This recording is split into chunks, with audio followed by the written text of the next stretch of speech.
আজ নিমাইচাঁদপুর তসলাখাল যাতায়াত ব্যবস্থা অত্যন্ত দুর্ভাগ্যজনক। সে রাস্তা দিয়ে যানবাহন চলাচল অসম্ভব হয়ে পড়েছে। এলাকার মানুষের অবস্থা দেখে যে মানবতার পরিচয় দিলেন, সেটা দেখে বোঝা যায় উনি শুধু কথায় নয়, কাজে মানুষের পরিচয়।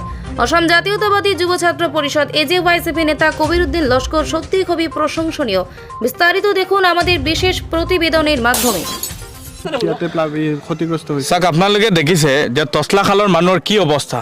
তসলাখালৰ মানুহৰ ঘৰ বাৰী নোহোৱা হৈছে। তসলাখালৰ স্কুলত যোৱা ল'ৰা ছোৱালীৰ অৱস্থা একদম অতি শোচনীয় হৈছে। ৰাস্তা ঘাট নাই।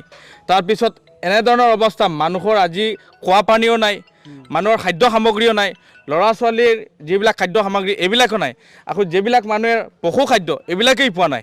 কিন্তু আজিলৈকে আমাৰ যিসকল জনপ্ৰতিনিধি হাইলাকান্দি, মধ্য হাইলাকান্দিৰ, তেওঁলোকৰ আমি দেখাই নাই। গতিকে আমি তেওঁলোকক আহ্বান জনাইছোঁ, তেওঁলোকে ইয়ালৈ আহক, এইসকল মানুহক সহায় কৰক।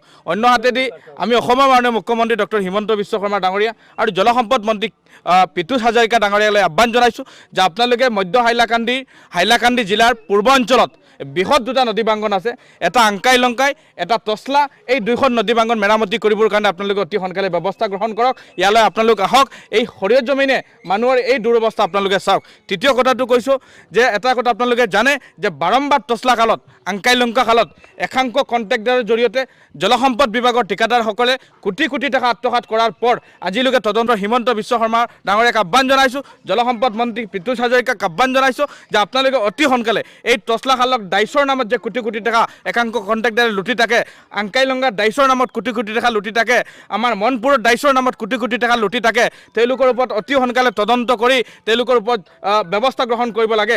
আৰু অন্যতা এটা কথা কৈ দিছোঁ, আজি পূৰ্ব হাইলাকান্দিৰ মানুহে দ্বিতীয়টো বানপানীৰ তলত থাকিব লগা একমাত্ৰ হৈছে আংকাই লংকাই আৰু তসলাখাল। গতিকে অসম চৰকাৰ, জলসম্পদ বিভাগ আৰু অসমৰ মাননীয় মুখ্যমন্ত্ৰীয়ে যোনখিনি পদক্ষেপ নিলে, ভালকৈ মই ভাবোঁ এই চিৰকালৰ কাৰণে হাইলাকান্দিৰ এই সমস্যা সমাধান হ'ব।